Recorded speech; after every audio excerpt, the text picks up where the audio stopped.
thinks that all the good music has already happened. Sure, I love the classics a lot, but there's a lot of cool stuff happening right now, especially in the evolution of surf guitar.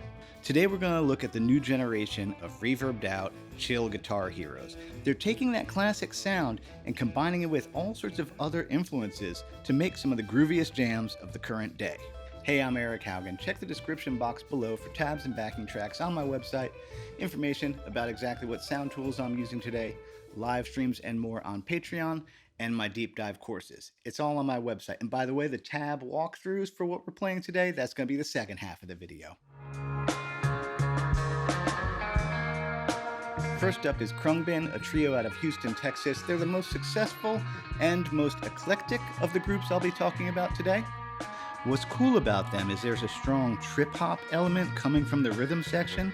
Trip-hop, by the way, is a vibey, sexy, druggy genre of music from the 90s that has this mid-tempo, hypnotic, atmospheric sound. Artists like Tricky, Portishead, and Massive Attack come to mind.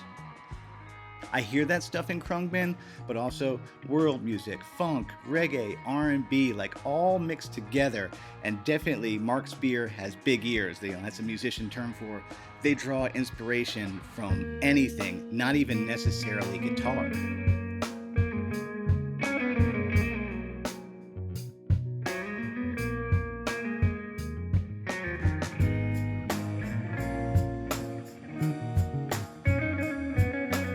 Now, in terms of tone, we're definitely going to see some overlap in the gear used by the artists I'm talking about today. Minimal pedal boards, Fender amps, Fender reverb, and only a few guitars. Now, unlike ding-dongs like me who have a giant collection, these artists that I'm going to talk about today, some of them travel with one guitar, and that's all they use. They don't have a silly collection that they go through. They got one or two that they use. And yeah, I love this minimalism is going to run through all the artists that I'm talking about today. They control everything with the knobs, the hand, the brain, and the heart. Mark's guitar is an early 2000 classic 70s Strat reissue. It does look like he has had it refretted with bigger frets.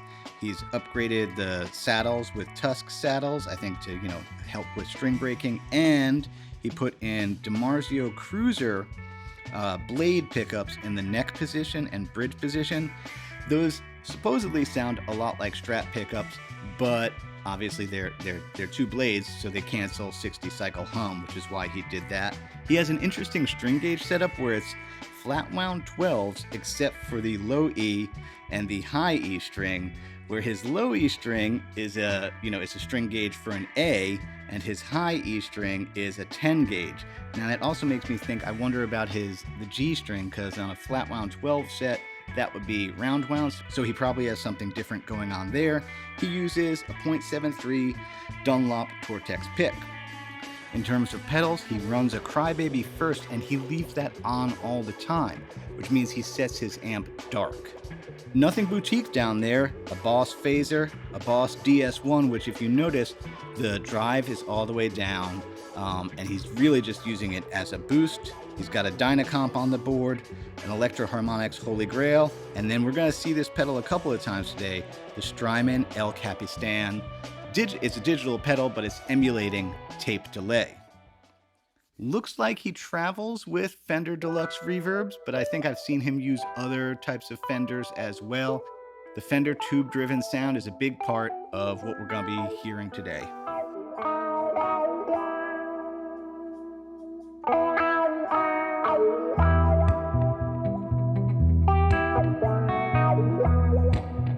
Hermanos Gutierrez are a Swiss duo, and yes, they're brothers. They take elements of Latin music and put it on their vintage hollow bodies to create this like Western, hypnotic, cinematic thing. So it's definitely a little bit different than what we heard with Khruangbin, which is funkier. These guys, it's just very, the only word I can think of is cinematic, and the way those two play together, it's really cool the way they overlap.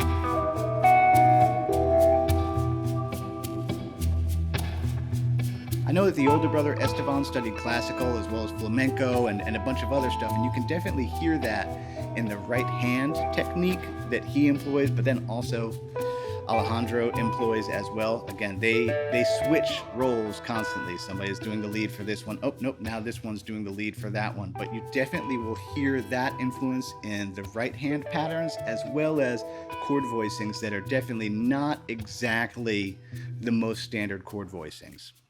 Estevan uses a Gretsch 6120. He has a couple of different ones I've seen him use. I think they're strung up with 11s. He admittedly is not a giant guitar or gear nerd, so he doesn't go too crazy. Again, it's a minimal setup. Dynacomp, looks like he's got a Maleko vibrato, a loop station, and again, a Strymon El Capistan, a Strymon Flint, which are, yeah, I mean, you can't go wrong with Strymon pedals.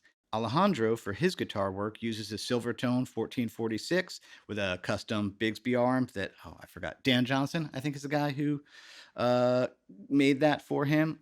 Very simple pedal board as well. Not a lot going on. We could see a compressor, an EQ pedal, which I think he uses just for when he switches back and forth between his vintage lap steel and his vintage hollow body. A Strymon Flint, a Strymon El Capistan, and he likes to run through a Fender Deluxe Reverb. It looks like Estevan likes to use the new Magnatone reissues to, I guess, have a slightly different sound than his brother. Simple stuff.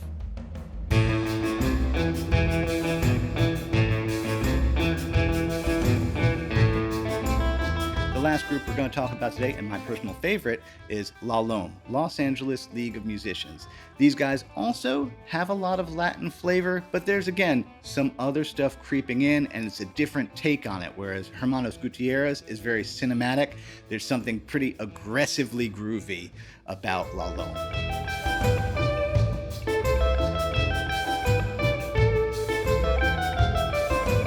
I really like Zach Sokolow's playing a lot. There's like a fire and an intensity there that reminds me a lot of Mark Rebo, another one of my heroes. So that's definitely a connection. Or maybe it's the fact that Zach's dad is Fred Sokolow, the great player instructor whose, DVDs and books I've been familiar with my whole life. So there's like a family, I like it when things are multi-generational. You're like, okay, I'm familiar with Fred. Like, he's helped me learn some things. Oh, and your son is a badass as well. Sick. Zach's got a couple of different guitars he travels with. I've seen him with a 60s National, I think it's called the Valpro, the map guitar. Just one pickup in that. And I've also seen him use more lately a K Style Leader. I think that's like from the early 60s also. Now, because he came from acoustic first, he puts pretty heavy strings on his guitars. I think he's running 12s.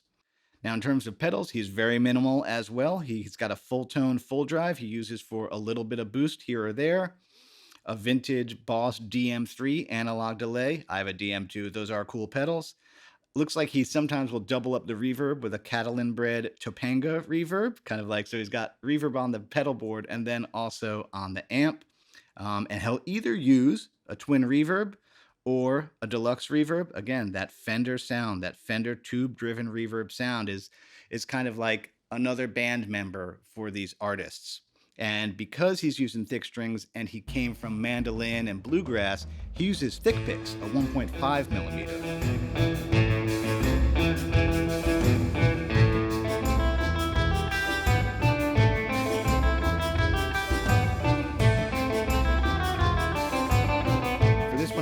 The middle position pickup here, the Lawler, what do they call this? A super strat. It's really just a strat pickup under there with bigger pole pieces though. But anyway, you have an A minor arpeggio. You are going to do a grace note hammer on there. And notice I'm pretty close to the bridge to get it to twang more. And then the chord's E. That's the first thing. That's all you got to do. That's a neat little simple lick. And then it evolves into this lick. Still the same two chords. The whole time it's the same two chords, A minor and E. Does that, and then it changes the second time. So there's two of those, and then it does the thing that hooked me, this chromatic thing.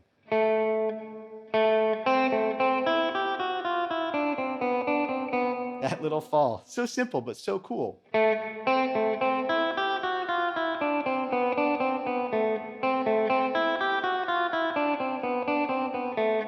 third time,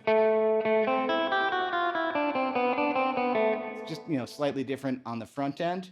Yeah.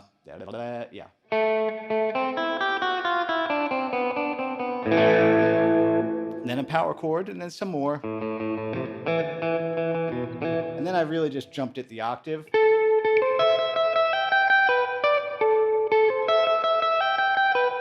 And then the chromatic thing.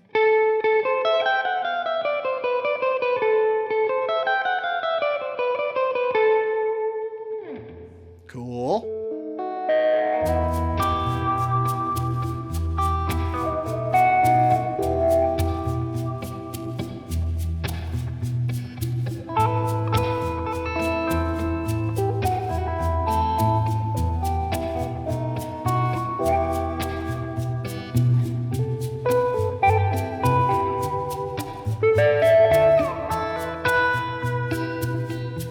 Let's look at Estevan's right hand guitar part first, which is so cool.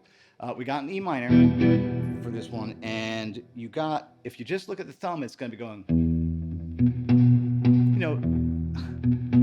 it starts to sound like Ricky, Don't Lose That Number. Yeah, it's a bossa nova type pattern.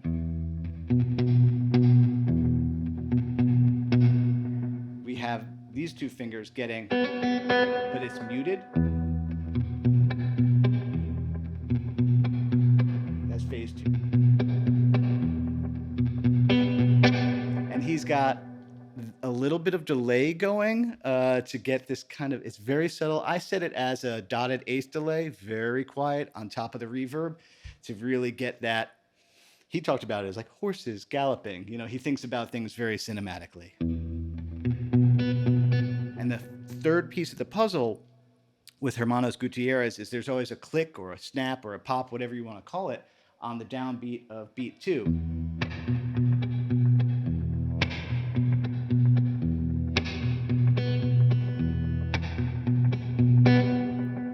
I love that. That's so freaking cool. Anyway, so around the progression, once, twice, 3 times, 4 times. Sorry, super glare on the guitar. Okay, around the progression, once, twice, 3 times, 4 times. A minor. Same idea. Boom, click. And by the way, yeah, on any chord that's, on the higher strings, you can go lower for the alternating bass.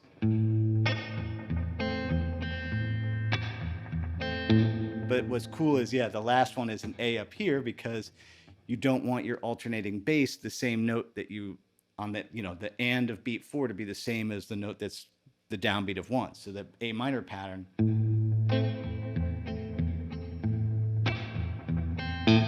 Back to the E minor. And then we got a little just walk up C, D, E minor.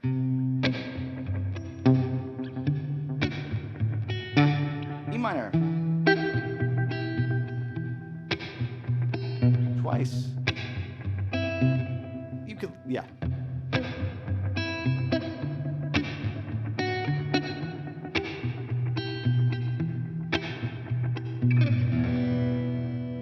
So that's Estevan's part. And then Hermano. I love the tasteful use of the wah. It's not like, oh wait, what am I thinking of? Although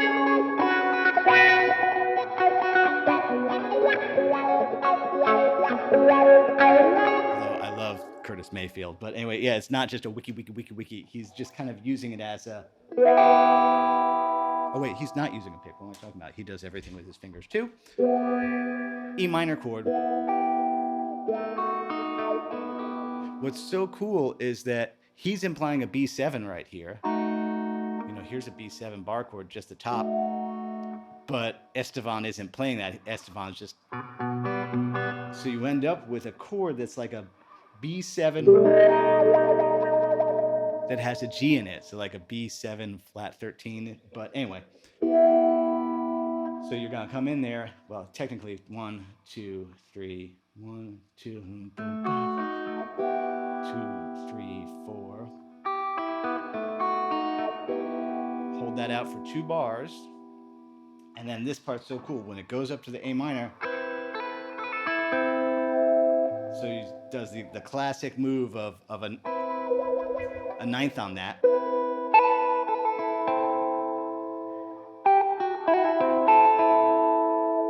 So let's look at those 2 bars there. Yeah.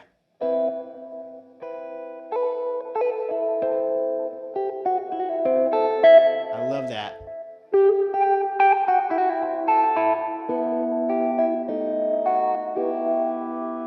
Again, that little move implying that B7 against the E minor. And then when it does the kind of secondary part, the C, the D, the E minor, he's kind of actually just playing off of the E minor. You know, there's E minor, here's E minor pentatonic.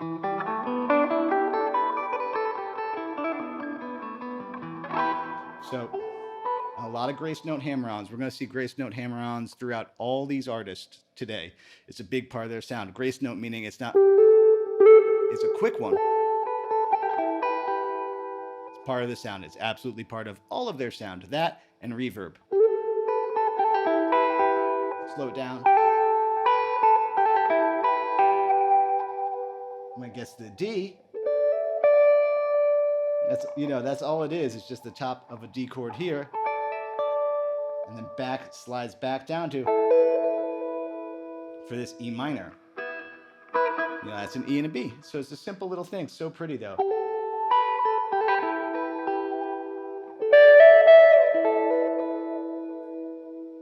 And then, yeah, a gentle shimmer.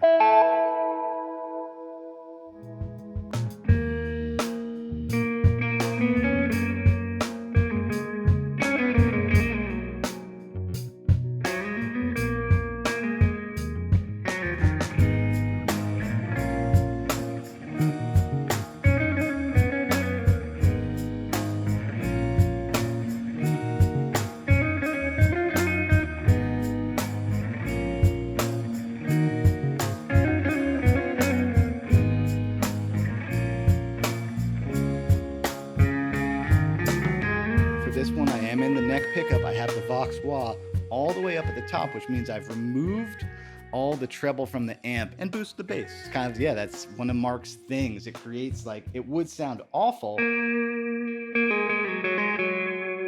but you roll the treble off on the amp, because this is what it sounds like without it.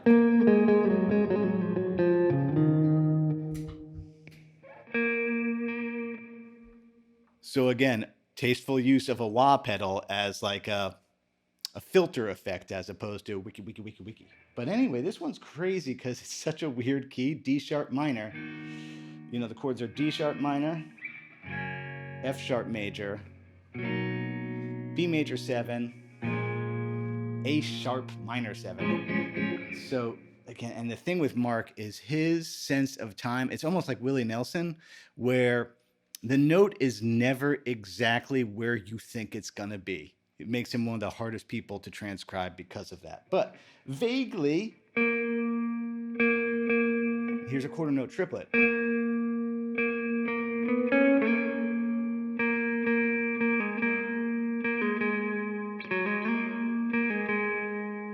know, like that just seems so floaty, especially without the backing track. You're like, what were those notes there? I don't know, but that's the first part. Comes around again.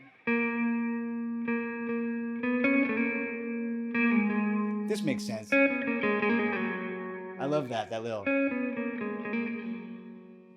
yeah, I call those fiddly doos whenever I hear a fiddly doo. And then there's a little, before we get to the B section. The B section's the more playable, cooler part.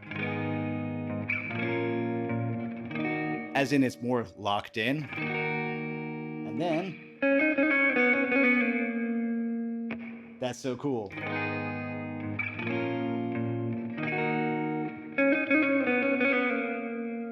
I love that. Again, more fiddly doos.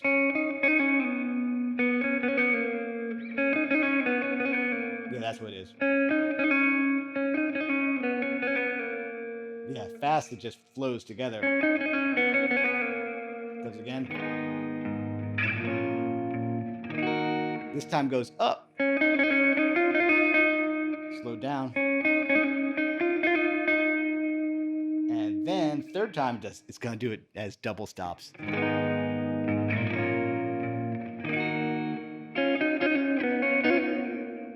So you gotta. The trick is, I actually use, I don't know if he does this, but I'm gonna slow that last one down. Well, I'll slow the whole phrase down.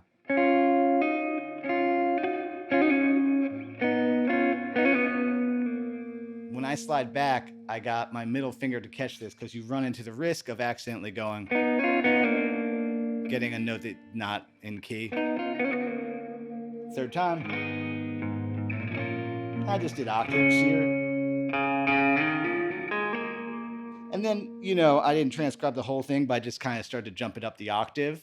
Here's an E minor chord. Here's, E flat minor, really D sharp minor. So you could mess around with that.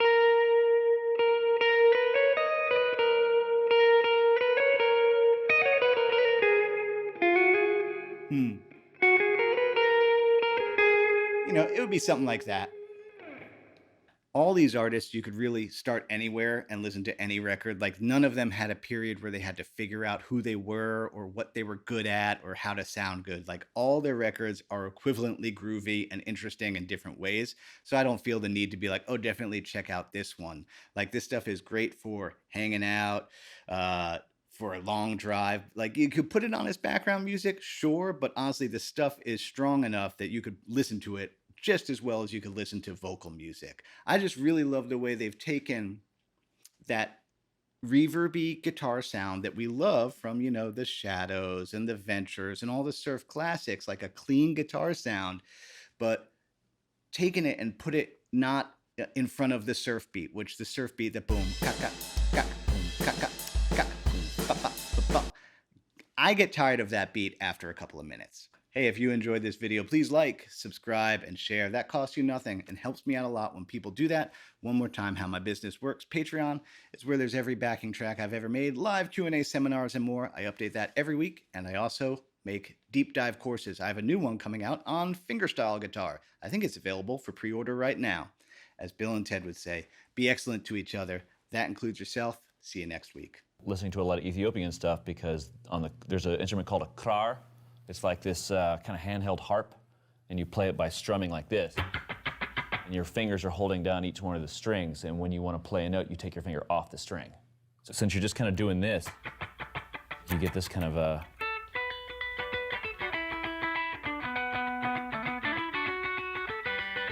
It's hard for me to approximate because I'm letting these strings ring out when they shouldn't. It should be like ding, ding, ding, ding, ding. It's a really, really cool sounding instrument, but you'll hear a lot of these kind of same inflections happen, even though it's on the other side of the world. But this pentatonic scale gets everywhere, man.